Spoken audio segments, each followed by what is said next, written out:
तो फाइनली ढूंढ लिया आपने। हाँ, मुझे उम्मीद होती है आप ढूंढ लोगे। आज की इस वीडियो में मैं आपको बताऊंगा कक्षा 7 इतिहास हमारा भारत 2 हरियाणा बोर्ड की किताब है ये आपकी। और इसका पाठ नंबर 5 प्राचीन भारत में शिक्षा साहित्य एवं कला। तो इसके आज हम एमसीक्यू क्वेश्चन आंसर करने वाले हैं। चलो शुरू करते हैं। मैं हूं अजय और आप देख रहे हैं सीसीएल क्लास। हाँ, एक चीज़ बता देता हूँ आपको जो है ना, ये एमसीक्यूज कैसे प्रिपेयर करने हैं एग्जाम्स के लिए। देखो, एग्जाम्स में अगर एमसीक्यूज आ रहे हैं तो भी अच्छी बात है, नहीं आ रहे हैं तो भी अच्छी बात है भाई। फिर भी ये वीडियो आपको देखनी है और हर एक चैप्टर की आपको देखनी है। अब कैसे करनी है आपको प्रिपेयर क्वेश्चंस वगैरह। देखो, 1 नंबर के प्रश्न तो आएंगे हर एक एग्जाम में, आपके आने ही है वो तो। अब उनको जो है ना आप यहाँ से प्रिपेयर कर सकते हो। और प्रैक्टिस करने के लिए मैंने आंसर हिडन कर रखे हैं सबके सब। तो भाई अब वो जो शॉर्ट क्वेश्चंस है, एक एक लाइन वन लाइनर वाले शॉर्ट क्वेश्चंस जो होते हैं वो बनाऊंगा मैं वीडियो उनके ऊपर। तो वो लिखना बाकी है, अभी तो थोड़ा टाइम लगेगा। बट हाँ, तब तक के लिए आप इनसे जो है प्रिपेयर कर सकते हो अपने एग्जाम्स को। इसमें आपको डायरेक्ट प्रश्न पढ़ना है और फिर उत्तर सोचना है इनमें से कौन सा उत्तर रहेगा। तो जो छोटे छोटे जो क्वेश्चन होंगे ना, तो वो यहाँ से आप प्रिपेयर कर सकते हो एमसीक्यूज के फॉर्म के रूप में। और एमसीक्यूज आ रहे हैं तो अच्छी बात है, फिर भी आप प्रिपेयर कर सकते हो। और जो भी एग्जाम्स में आते रहेंगे उनको मैं अपडेट करता रहूंगा कि हाँ भाई ये एग्जाम में आ गया था, ये रह गया है। तो वो भी चेक करके मैं अपडेट कर दिया करूंगा। चलो अब शुरू करते हैं। पहला प्रश्न है, अजंता एलोरा एवं जैन गुफाएं किस राज्य में स्थित है। तो वो कौन सा राज्य है जहाँ पे ये तीनों गुफाएं हमें देखने को मिलती है। मध्य प्रदेश, महाराष्ट्र, पंजाब, कर्नाटक। कहाँ पे है वो? महाराष्ट्र के अंदर। नाटक शास्त्र ग्रंथ के रचयिता हैं कि ये जो नाटक शास्त्र नामक ग्रंथ है किसने लिखा है। भरत मुनि, ऋषि पतंजलि, कपिल मुनि, ऋषि कणाद। किसने लिखा है? भरत मुनि ने इसको लिखा हुआ है। नृत्य गायन व नृत्य कला में पारंगत स्त्री को क्या कहा जाता था। तो इसको क्या कहा जाता था? नर्तकी, विशारद, दोनों कै और ख इनमें से कोई नहीं। तो इसको जो है क्या कहते थे? विशारद कहते थे। प्रकीर्ण ग्रंथ किसका साहित्य है? मतलब ये जो ग्रंथ है ये कौन से धर्म का साहित्य है? हिंदू, बौद्ध, जैन, लौकिक। कौन सा है? जैन धर्म का। शिक्षा की समाप्ति पर होने वाला संस्कार है, यानी कि जब हमारी पढ़ाई खत्म हो जाती है तो हमें एक टेस्ट देना होता है, तो उसका नाम क्या है? उपनयन, नामकरण, समावर्तन, मुंडन। तो क्या नाम है उसका? उसका है समावर्तन। देखो फीलिंग आ रही है ना, समाप्त हो गया जैसे, है ना। तो समावर्तन संस्कार होता है वो। और जो एंट्रेंस टेस्ट होता है जो स्टार्टिंग में लिया जाता था ना विद्यार्थियों से प्राचीन काल में, उसको कहते थे उपनयन संस्कार। ठीक है। ओ भाई, ये प्रश्न आ गया। वैसे शिक्षा की शुरुआत में होने वाला संस्कार है कौन सा है? वो उपनयन संस्कार। ठीक है। प्राचीन धार्मिक आचार्य को क्या उपाधि प्राप्त थी? गुरुदेव, देवता गुरु, देवता, उपरोक्त सभी। तो इनको जो पहले के जो गुरु होते थे ना, धार्मिक गुरु, यानी जो विश्वविद्यालयों के आचार्य वगैरह होते थे, तो उनको क्या किस नाम से पुकारा जाता था, क्या उपाधि दी जाती थी? तो वो उनको कहते थे देवतव। ठीक है। उपरोक्त सभी मत ठोक देना यहाँ पे आके ही। गुरुकुल में किस दिन की छुट्टी होती थी? भाई मस्त क्वेश्चन है ना। हमारी जैसे क्या होती है, सैटरडे की होती है, सेकंड सैटरडे की, और साथ में संडे की तो होती है। मजे आ जाते हैं भाई। साथ में त्योहार आ गया, कोई होली, दिवाली या कोई नेशनल फेस्टिवल कुछ भी आ गया, छुट्टी हो गई भाई। छुट्टियां ही छुट्टियां चल रही है। लेकिन पहले के टाइम में कुछ लिमिटेड ही छुट्टियां मिलती थी। तो हमसे वही पूछ रहे हैं कि गुरुकुल में किस दिन की छुट्टी होती थी। अष्टमी, पूर्णिमा, अमावस्या, उपरोक्त सभी। तो इन्हीं दिनों की छुट्टियां होती थी। इसके अलावा अगर किसी राजा ने लड़ाई वड़ाई कर दी, हमला कर दिया, तो भी छुट्टी तो फिर तो करनी पड़ेगी, अगर स्कूल पे ही जान के स्कूल की जान पर ही बनाई तो। ऋग्वेद में स्त्री को क्या कहा गया था? क्या कहा गया है? ब्रह्मा, विष्णु, सरस्वती, पार्वती। क्या कहा गया ऋग्वेद में स्त्री को? ब्रह्मा कहा गया उनको।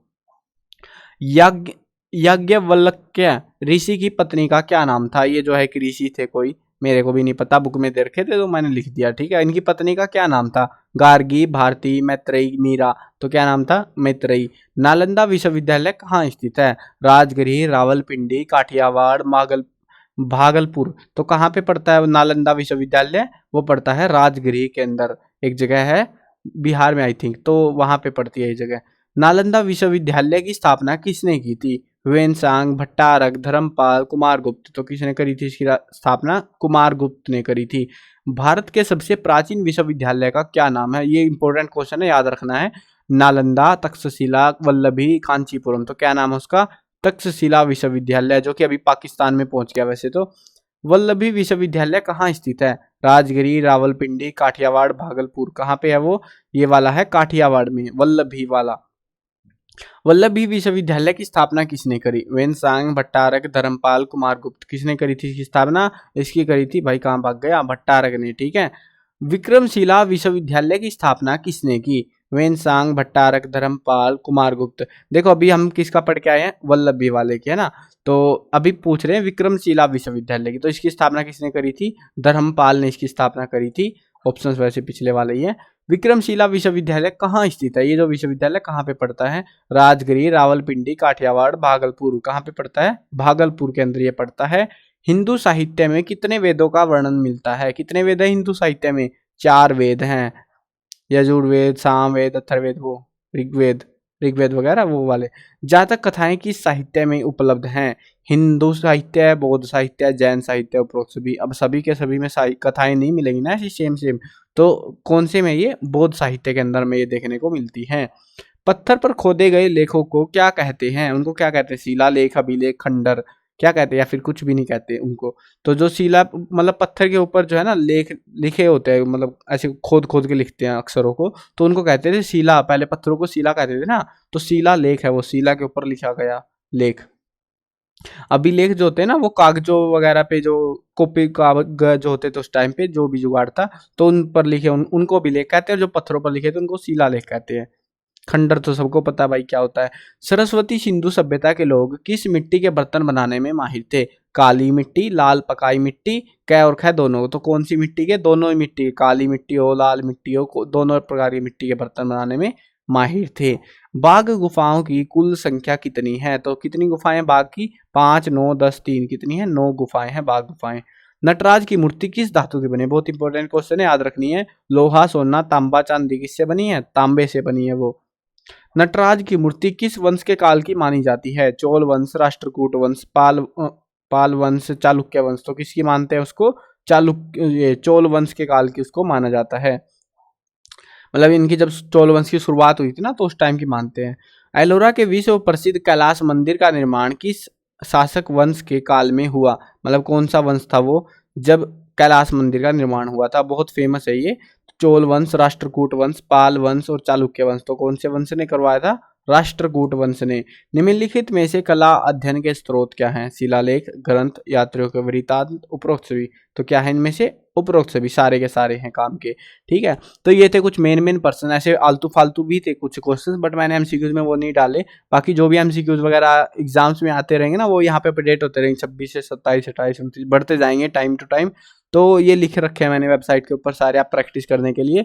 तो मैं इसका लिंक दे दूंगा आपको डिस्क्रिप्शन में या फिर कमेंट के अंदर, या फिर आप खुद भी विजिट आउट कर सकते हो। ऑफिशियल वेबसाइट है हमारी, वेबसाइट का नाम है CCL चैप्टर। गूगल पे सर्च मारना आप CCL चैप्टर लिख के, तो आपको मिल जाएगी cclchapter.com। तो वहाँ पे आप सरकाओगे ना, आपको ये पूरी बुक का सोल्यूशन मिल जाएगा, या फिर लिंक वगैरह चेक कर लेना डिस्क्रिप्शन या कमेंट्स के अंदर से, तो वहाँ से भी मिल जाएगा। चलो मिलते हैं नई वीडियो में, फिलहाल वीडियो खत्म करते हैं। मैं कवर करने वाला हूँ क्लास 1 से 12 तक सभी सब्जेक्ट की वीडियो, हिंदी मीडियम और इंग्लिश मीडियम दोनों में होने वाली है। तो सब्सक्राइब करो, साथ में घंटी दबाओ, ताकि कोई भी अपडेट आए आपको बिल्कुल टाइम से मिल जाए।